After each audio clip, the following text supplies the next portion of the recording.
Have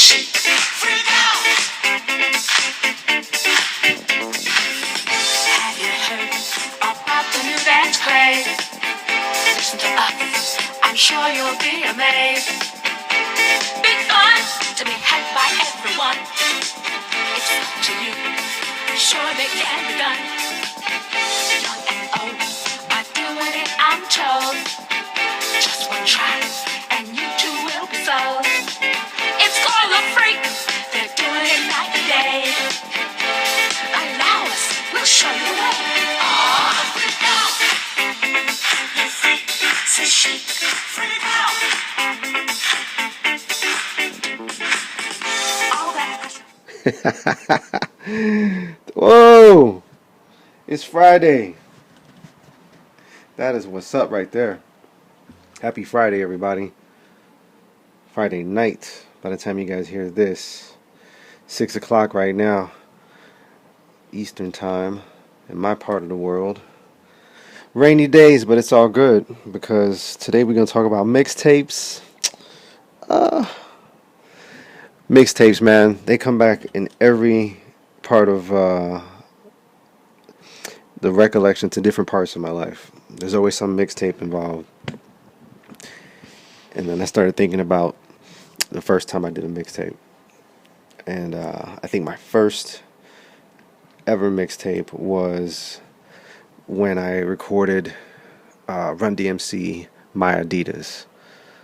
And I had it in, the intent was to record whatever song came on and snatch that little piece of hip hop out of the air.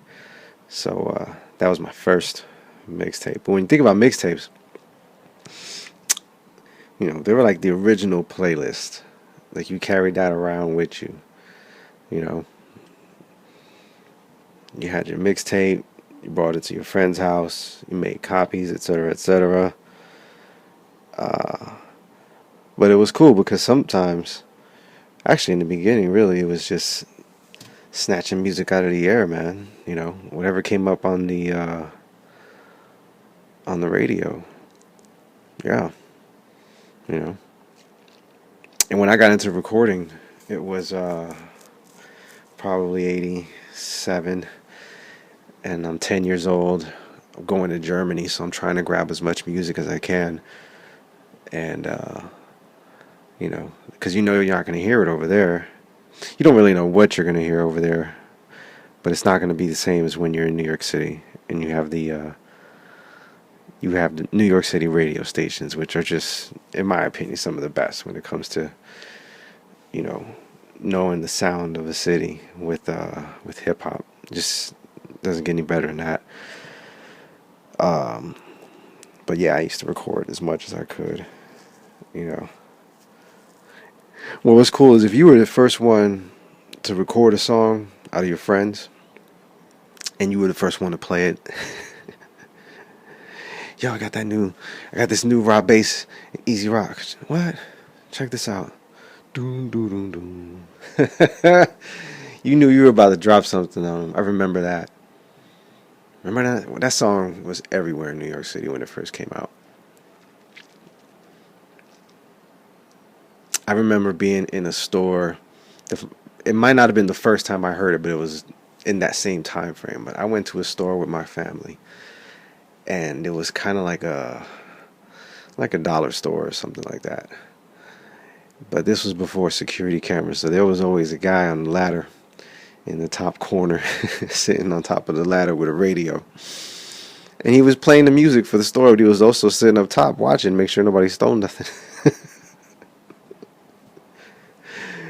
And that song came on, and I was like, man, It Takes Two. Easy lyrics for that beat, seriously, it was everywhere. And when I got a chance to record that, I think I had that on both sides of a cassette. I made sure I heard that twice, because it just turned everything up a notch, man. And when you drop that one for the first time on one of your friends and you see them light up, that was, man. Hey, man, make me a copy of that tape, bro. Yo, can you make me a copy? If a girl wanted a copy, oh, It was your in. That was your in right there, buddy. And you get all creative and shit. You draw on the labels and all that. Here you go. Here you go. Here's your copy, girl. That's my number in the inside. Nah, I was too young for that. But if I was doing that back then, yep, you would have got a phone number on the inside. Yeah, this is my the link to my Facebook. But you always had to have blanks. Man, if you didn't have blanks on deck, you were playing Russian roulette, because you didn't know when the mix was going to keep going. And you hear pop, then your tape is done. You recorded both sides full. And the mix is still going. Funkmaster Flex is cutting up the newest shit, and it's called the Wu-Tang Clan. Yeah. That's what happened to me. And I was like, what the hell is this? And I'm in my cousin's house. And I'm thinking to myself, I had to make a command decision real quick. Which one of those tapes is she going to not even realize is gone? Let me find a real dusty one. Yep. Ball some paper up, stick it in them little sockets, and save the day. You might miss about 3 minutes, but I've definitely had plenty of those. Sorry, cuz. It had to be done. It was a matter of national security. I was going overseas, and I needed that Wu-Tang Clan. I needed this new Wu-Tang stuff. I gotta bring that to my people on the other side.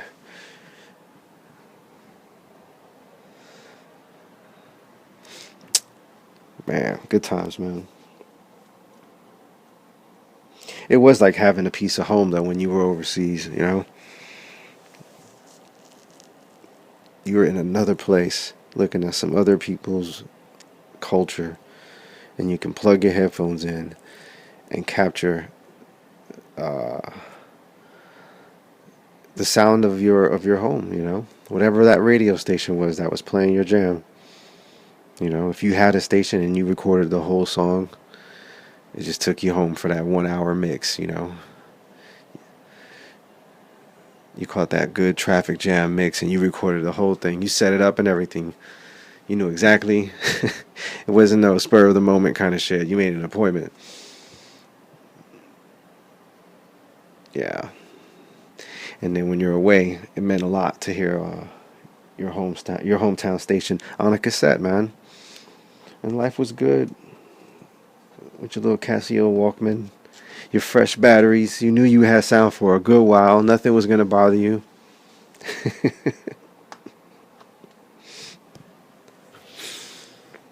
I remember one time holding one of those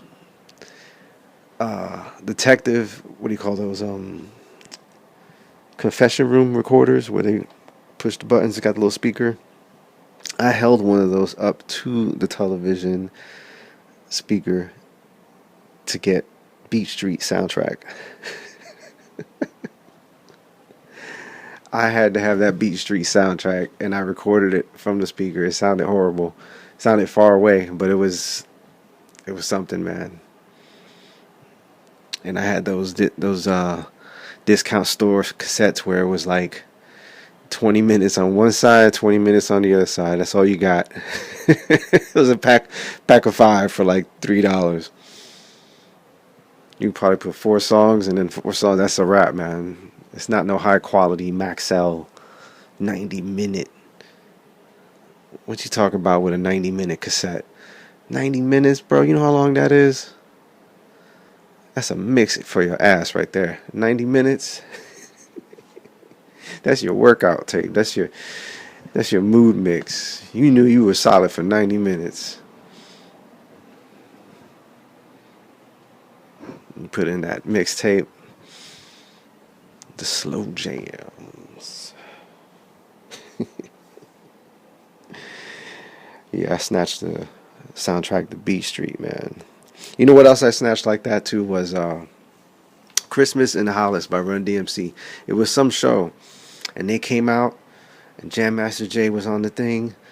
Dun, dun, dun, dun, dun, dun. And oh, come on, I was like, and I remember grabbing the recorder and capturing after that cut part by Jam Master Jay. So I caught him right when he dropped the lyrics, but I was like, man. And I felt like I caught a fish that day. I was like, fuck yeah. I was done. I went to the bathroom, rewind that little motherfucker. Dun, dun, dun.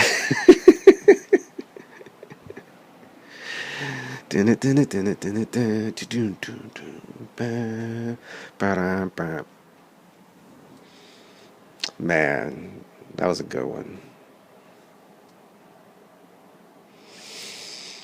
But when I did learn about using those, putting tape over the little squares to make those commercial tapes recordable, oh yeah, man. There was some old Spanish cassettes mom and dad never listened to. Got those. It's like snatching blank discs from people back in the day, you know? Hey, you got a disc, man?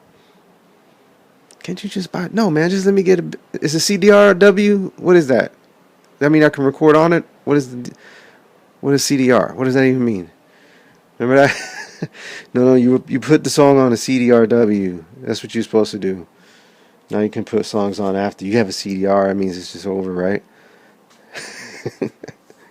Man, I'm glad that shit didn't last very long. I was so tired of burning discs. But a mixtape, man. A mixtape, you remembered what songs came on immediately after the other songs. When you hear a song that you haven't heard in a long time and you had it on a mixtape, you remember the very next song that came in, or whatever the DJ said, you know, or wherever your tape stopped and you didn't get the rest of the song.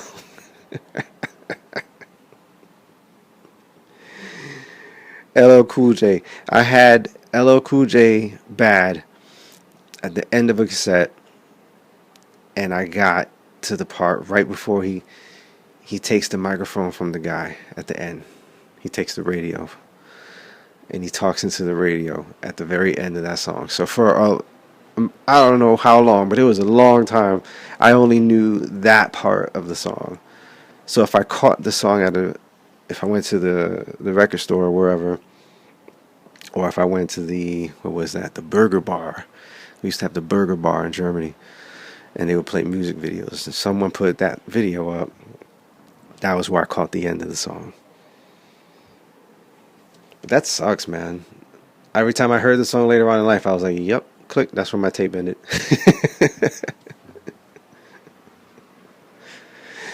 Man, you remember, those things stick in your mind. But a mixtape that you make for somebody, man, that was like a big deal. To make a mixtape for a girl, to send somebody music, period, man. To give somebody music, you know. Somebody got a record. They got that record they was waiting for their birthday back in the day when people had records, man. That was a night. Oh, you couldn't wait. You probably didn't even wait. You put it right on. What is this? Oh, the Purple Rain soundtrack on record. Oh, I had that, and a heater warped it. A fucking heater warped my Purple Rain soundtrack, man. I was mad. I set it up on the dresser. Apparently the dresser was basically right over the heat vent. So it was leaning against the wall, and the heat blew up the back of the dresser, and over time it caused my record to just warp. That's when I learned that there was a heat vent behind the dresser. I didn't even know it was back there. Oh man, but yeah, giving somebody music, that's a really cool thing. And now it's easier than ever, man. Forget it. You just copy a link, send it in a text. Boom. You're welcome. That's a cool thing to do if you ask me. Especially if you know the chick is into music. You know what kind of music she likes. Or you know she's having a bad day. And you know a song that's good. Because you're that type of person who knows about music too. Yeah. Do that more often. If you're out there and you've never done it, try it. Send your mama her favorite song. Go to Google, copy, paste, send it in the text. Too easy. Don't even say nothing, just send it. Music. Make somebody's day, you know?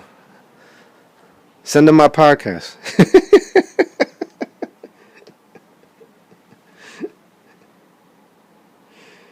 No, but for real.